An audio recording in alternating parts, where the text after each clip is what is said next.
Hey guys, welcome back to an interesting video on Wild Rift. So today we're finally here for a Lucian updated complete guide. Now of course he's one of my most played champions. I think he's like my second most played champion. I've been playing him a lot, but I've not yet made a guide on him, and here we finally are with the guide. So before we get into it, don't forget to check out the basic guide that I'll put up in the cards above right now for his skills, leveling, order tips and tricks, as well as a couple of combos. But with that said, now let's actually take a look at what is going on with Lucian. So in the early stages when Lucian first, or the Lucian didn't get changed, but when the items got changed, like Essence Reaver, Navori, Blaster, things like that, people were all kind of figuring out what was good on Lucian and what wasn't, right? And it kind of took a very long time for me and everyone else to kind of figure out what's good and what's not as well. Because, Bloodthirster was so strong. Should I go Bloodthirster first and then Essence Reaver second? Should I go Essence Reaver into Bloodthirster? Should I go for Navori? All these kind of questions. Right, so let's go over what I think is Lucian's best build. So first up, we want to go for the Gluttonous Greaves for the early AD and the Omnivamp. With every build, is definitely going to be the case, right? And first item for almost every build is normally going to be Essence Reaver first, right? Because Essence Reaver is such an amazing Lucian item. Although it only gives you 35 AD, it does give you 20 ability haste, very important for a spell slinger like Lucian. And then you of course get that Spellblade passive, which can stack up to 3 times. So with Lucian, you're going to auto attack in between your abilities anyway to proc your passive. So just very naturally, Essence Reaver is just a really good item, for Lucian, right? Restoring mana also kind of helpful, but not very important. Right, and then going with that burst damage, Blaster with IE just gives a lot of burst damage, right? Because you can proc the Blaster, which of course gives you bonus burst damage as well as bonus range. So you can proc the Blaster damage together with the Essence Reaver damage. For example, you dashboard and auto. You're gonna proc your passive, Essence Reaver, and Blaster all at the same time. So this just gives you the maximum burst damage. And then we really have two options when it comes to your next two items, right? The first option is, let's see if any of the top players have it. Yeah, so the first option is going for Mole Reminder and IE. But the other option you have is going for Mole Reminder and then Bloodthirster, right? So here at this point, you get Mole Reminder, you get the Armor Pen and the Grievous Wounds, and then your real choice is between BT and IE, right? So with IE, of course, you do get that extra AD and extra crit damage, but with Bloodthirster, you get the extra shield and the resistance as well as the physical fan. I think both have their own pros and cons, but for here I have Bloodthirster as my preference, and then last item is normally going to be something defensive. You could go for IE as the last item if you want to, but you could go for something defensive like a Maw, like a GA, or even something like a Black Cleaver, which is pretty defensive but helps you shred armor as well, especially if you're into a very tanky team. Now for the runes, you want to go for PTA, of course, as Lucian gets in those double autos very often, which allows you to proc PTA very often and very easily. And then, of course, Rule, because for your auto attacks, Giant Slayer to deal with the tanks. And you actually have Bloodline here, because Lucian is not an attack speed champion, doesn't really need Alacrity, so Bloodline is just better. And then, of course, as usual, Bone Plating for the defensive capabilities. And then for the spells, Flash, and if you need Cleanse, you gotta take Cleanse. If you don't need Cleanse, you can go for Barrier or Exhaust. Now, some Lucians even like to take Ignite to try to kill in lane. I think that's a little bit I think it's a little bit risky, right? I think having Exhaust or Barrier is generally going to be better in that case. But with all that said, now let's take a look at Lucian's gameplay. Alright, so let's take a look at the gameplay itself. But of course, as usual, don't forget to like, comment, and subscribe. Any questions, queries, remarks, feel free to leave them in the comments below. Of course, you guys know I will, of course, be sure to address them. So, the first thing I kind of want to talk about, of course, is the Lucian support combos. Now, I think Lucian generally has 3 good support options, right? I think the best support for Lucian is Milio, because Milio can allow you to proc your passive constantly when he attaches the W to you. Second best option, of course, is Nami. Gives you a lot of good burst damage with her E as well, and you have a very strong lane with Nami being able to poke. And then after that, you go on to the Engagers, right? Because Engagers, when they CC, is going to allow you to, of course, get the passive stacks as well and then burst someone down. They can lock someone down for you, so you can just dash in and deal the damage. Now, of course, Lucian doesn't synergize very well with most enchanters like Lulu, things like that. But he does work well with Yuumi, because Yuumi, of course, her heal also procs your passive multiple times like Milio, but Milio is kind of the better passive procker, I guess you could say. And Lucian currently, I think, is in a okay spot, like middle of the pack ADC. Definitely not amazing, but not horrible either. In one of my tier lists, I ranked him really high, but he really wasn't that strong. He was just very popular, but he really actually wasn't that strong, unfortunately. So next up, of course, we're just gonna look at the gameplay itself and kind of just show what Lucian can do. Now, Lucian, I think his main strength is really in the early game. Like when you go in for those short trades, you really do a lot of damage, and there's not many champions that can compete with your damage in the early game. And the name of the game with Lucian is to find a window in the early game where the enemy team is not suspecting it or takes a bad fight. You just dash in and then you just kill them, and then you snowball the game off of that. So here you can look at the Seraphine. That's my target, right? She's like about below half HP, and I can really kill her if she makes a mistake. So here you can see she is stepping up here, and I'm able to get the passive proc on her. I'm looking to kill her. Unfortunately, I'm gonna have to flash forward to try to kill her. I do get the kill, but I get too low doing it, and unfortunately, I do end up dying as a result. However, Nami's able to kill the MF, so overall, it's a positive trade for my team. So there, unfortunately, the shields and the summoners heal from the Seraphine just a little bit too much for me to burst down, and as a result, I have to overcommit with my flash. But in another world, if that was a different champion, it didn't have so much healing and shielding, I would have just dashed in, killed her instantly, and then just ran away, and I would still have both my summoner spells and would have survived as well. So that's kind of the general idea of what you want to do with Lucian. Just play aggressively, but not too aggressively. You don't want to take poke for free, right? Especially from champions like Seraphine and MF, but at the same time you want to play aggressive so that you poke them down bit by bit and eventually find a window to go in for the kill.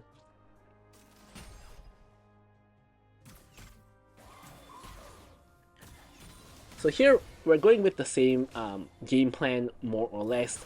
Of course, it's not going to be executable in every single time in every single game, but that's the general game plan you want to go for. Go for some short trades, soften them up, and then look for a kill. And here you can see I dash onto the MF. We are going for the burst on the MF, and we're trying to ult her down. Now here, unfortunately, Seraphine does a very bad job of blocking, and we're able to actually land the culling onto the back of the MF and actually pick up the kill onto MF right there. So pretty nice. Now Amumu here coming in for a gank. Amasu is nearby though. I'm not really sure what Amumu could have really done there. I think even if he actually comes, I don't actually think he is gonna kill us or anything. I think we're completely fine. But since we have a base window, we are able to go back to base and pick up item components for the Essence Weaver. Now Essence Weaver got a lot of a better build path compared to the old one. Now we actually get Sheen in the build path. Of course, the old Essence Weaver and the new one is really different. But we do get the Sheen now, and here MF, what is she doing? She steps up alone and basically just dies to my basic combo, right? So that's exactly what we want to do, right? We got the first kill, we got the second kill, we kind of starting to snowball a little bit, and she just steps up by herself, like without Seraphine in the lane. We just dash on her, just run her down, and basically just kill her, right? Get another free kill. And now we have a 1k gold lead on her. The snowball is really rolling.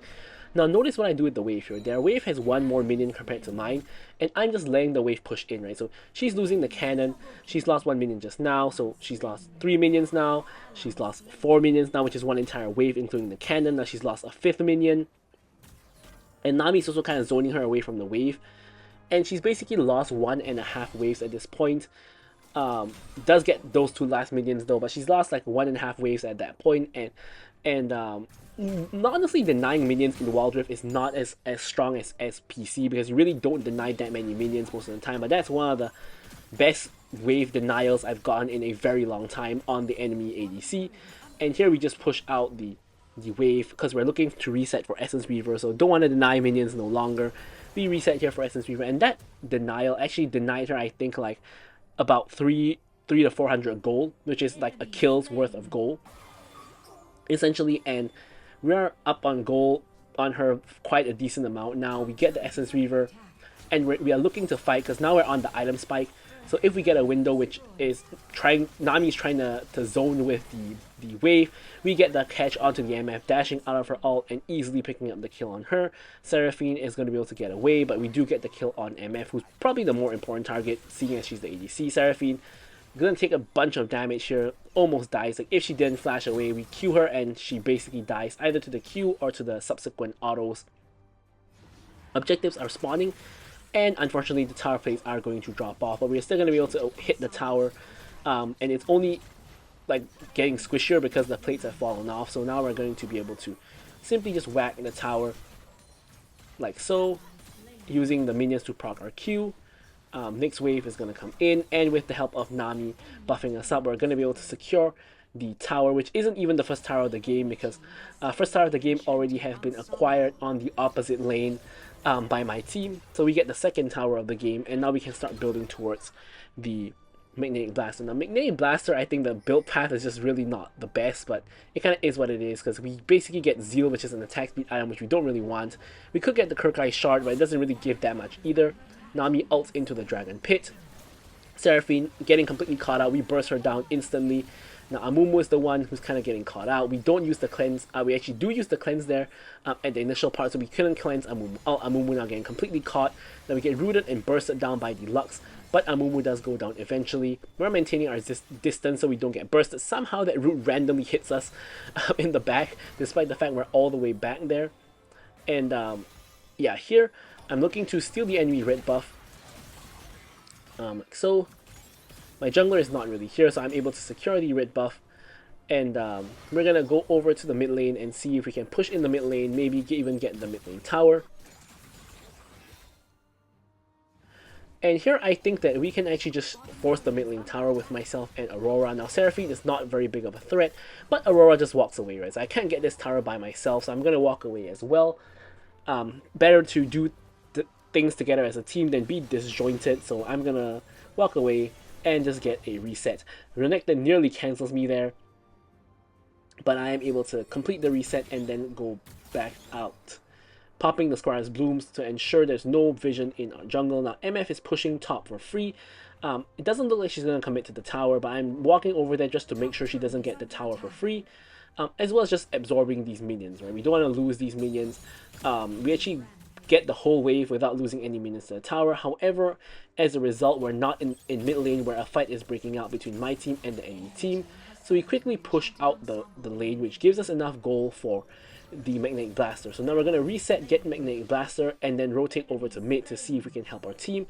Now the problem here is our whole team dies and we're the only one left alive. We obviously cannot fight by ourselves, so we can't really do anything aside from trying to ult the wave and prevent the enemy team from getting the tower. But the next wave comes instantly. We get bursted down by the Lux, and we're actually in bad shape. So we're going to actually have to recall. Or not recall, but we're just going to walk manually back to our base and restore health that way. So we were successfully able to defend the tower, I guess, by distracting them with ourselves. The Lux is 5-0, 5-0-4 in fact, and is very fed.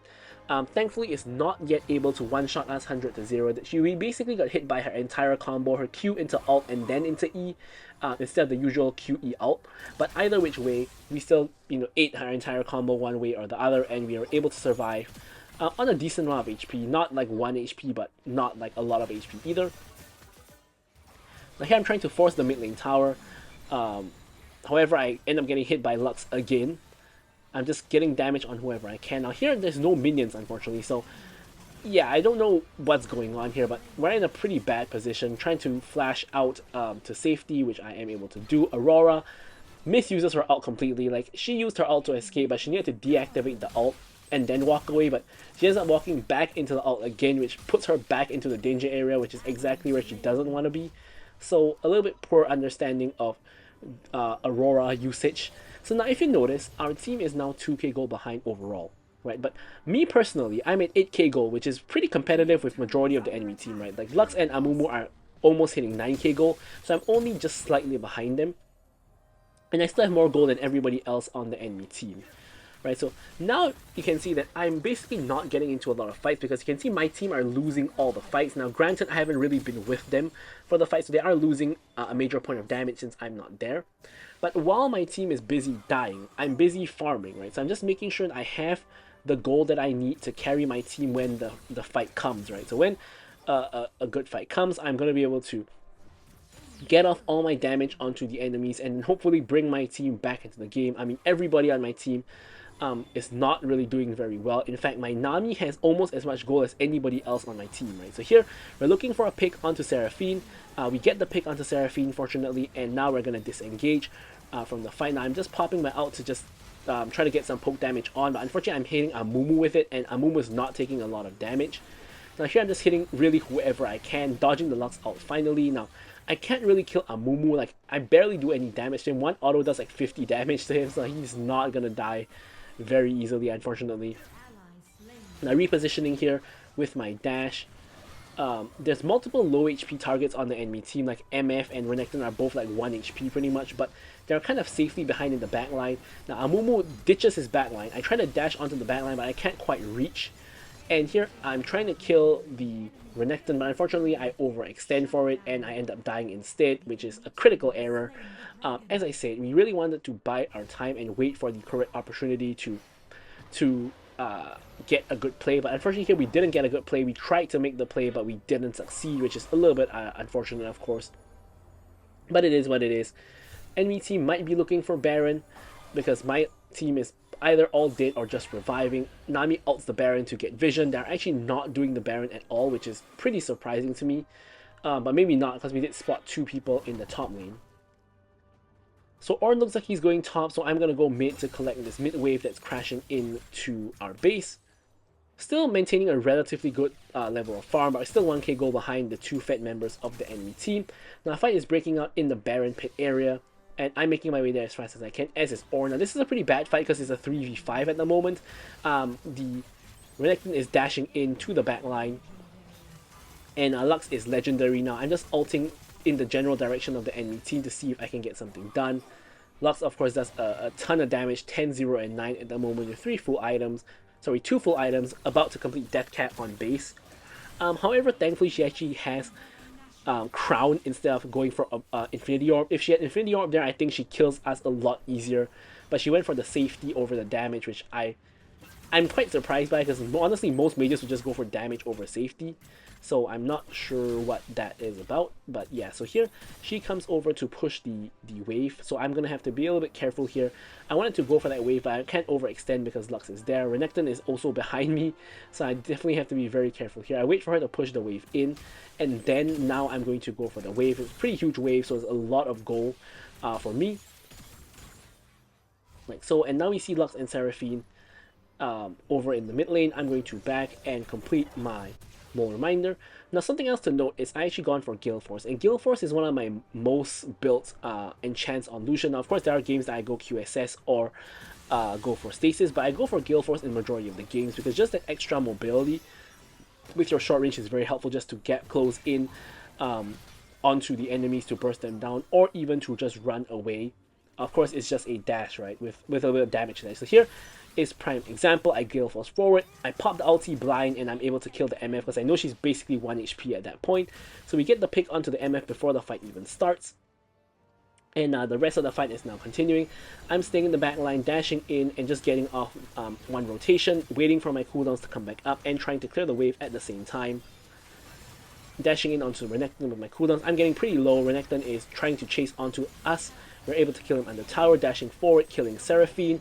Unfortunately, Amumu is able to jump on us and kill us eventually, with Lux still pretty safely in the backline. Now, the issue is we kind of need to kill the Lux, who's 10, 0, and 11 at the moment, right? But how can we kill the Lux? Like, she's behind her entire team. She's standing behind the Amumu and the Renekton, who's frontlining for her pretty well. And she does not go out of position like MF, who's constantly out of position, and we're able to kill MF very easily. Seraphine also pretty much out of position a lot of the time. But Lux is playing very, very well, being fed and staying in a very safe location. So we're going to have to find some kind of opportunity, some kind of window to kill the Lux if we want to win the game.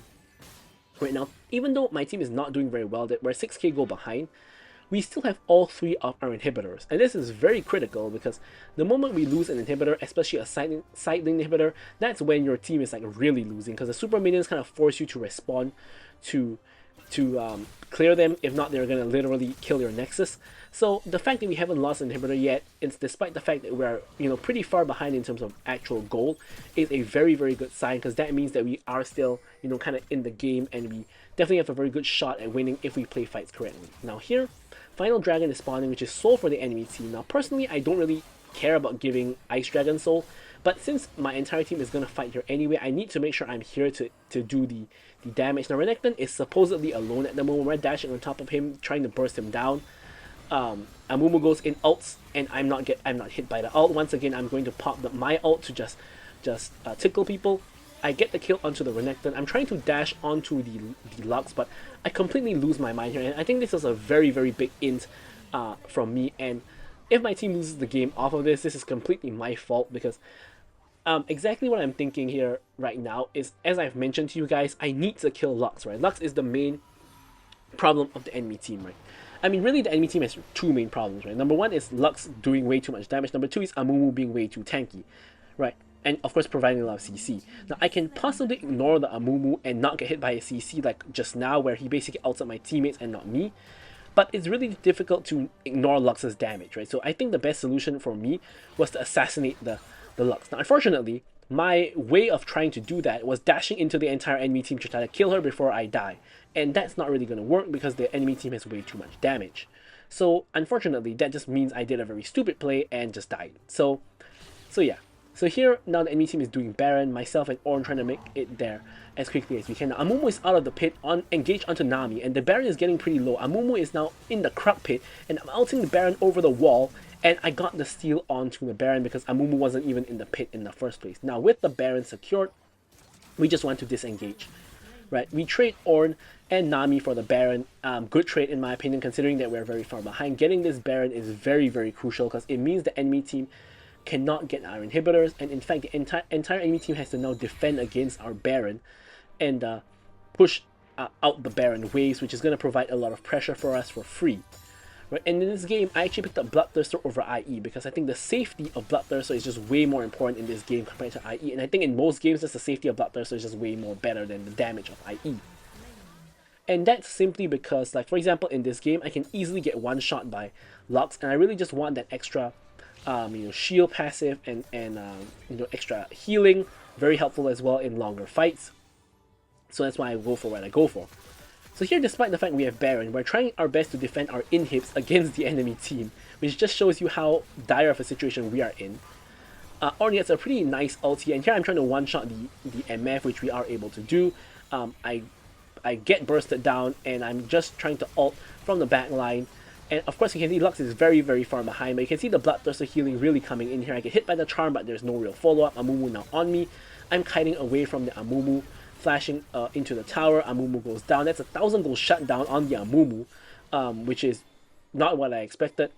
But Lux is still alive, as is Seraphina. Of course, we are 1 HP and we can't go anywhere near the Lux, but we are going to recall and get ourselves the Black Cleaver. Now, the Black Cleaver here is very important because we need the Black Cleaver to shred through the Amumu as well as the Renekton. So with Black Cleaver combined with Mole Reminder, this is a lot of armor shred. So we can hopefully shred them so that myself and Mastery can kill them. Now Elder is up, and the enemy team is not ready to respond to Elder because they're all dead off of that fight that we had, and we secure the Elder. Now this is really a huge turning point of the game because even though the enemy team have Soul, even though they have the lead for the entire game, we now have Elder, right? And this Elder is going to be very helpful. However, Ornn is just losing his mind, going in on the enemy team under tower, going in 1v3, 1v4, and just dies despite the fact we have Elder, completely trolling. Now Aurora needs to not troll, she needs to back off. So do not go in, please. Now Aurora, it does back off, thankfully. And here we're looking for the enemy buff. We get the enemy blue buff. We're actually full build already, so we don't actually need the farm, but we just want to deny the enemy team the buff. Of course, just denying enemy is very, very important. And here we're actually going to recall, and we're going to swap our boots for magic resist boots, because obviously, as I mentioned, the main problem here is the Lux. And in fact, Amumu also does some AP damage, and Seraphina is building support, but also does some AP damage. So here we're going to secure our team's Brit buff, so we all have it. And we still have a minute of Elder, and Baron is spawning in 30 seconds. So there's a 30-second overlap where we have Elder and Baron comes up. Right, so we want to use the Elder to actually get the Baron. I actually think we're at an advantage here because we have one of the enemy team's inhibitors, whereas all of ours are still standing. So as I mentioned just now, when you lose inhibitors is when you really start to kind of lose the game, because the pressure of the minions just builds up, and the threat of just losing to minions or like someone split pushing, it just builds up. And here Baron is about to spawn. We're trapping in this bush to see if any crucial target, especially Lux, comes by. Now Lux has the crown, so it's a bit hard to kill her. But we're gonna go in, burst down the Seraphine, going with the Gale Force, popping the ulti onto the MF. Lux finally ends up dying though, not to me. I believe Master Yi killed him. Now here, Amumu is trying to cut the wave to prevent us from ending, and my whole team is just confused, right? So now there's pings coming out for Baron, but we can just end the game. Why are we going for Baron? I can see I'm pinging to attack the inhib because we can just end the game right now. Amumu is on vision in the mid lane, the rest of his team is dead, and he is not recalling to defend. Even if he recalls to defend, he's just an Amumu. He doesn't have wave clear, he's full tank. What can he do? So here I'm just pushing together with the Nami. Amumu is apparently contesting the Baron, and the moment I saw Amumu on Baron, I know the game is won. He's not even trying to defend his base. So me and Nami are going to be able to end the game ourselves, despite the fact that our team doesn't even want to end the game and wants to go for Baron instead. But anyways, that is going to be it for the video. I'm going to leave you guys with the stats as usual. Thank you guys so much for watching the video, and goodbye.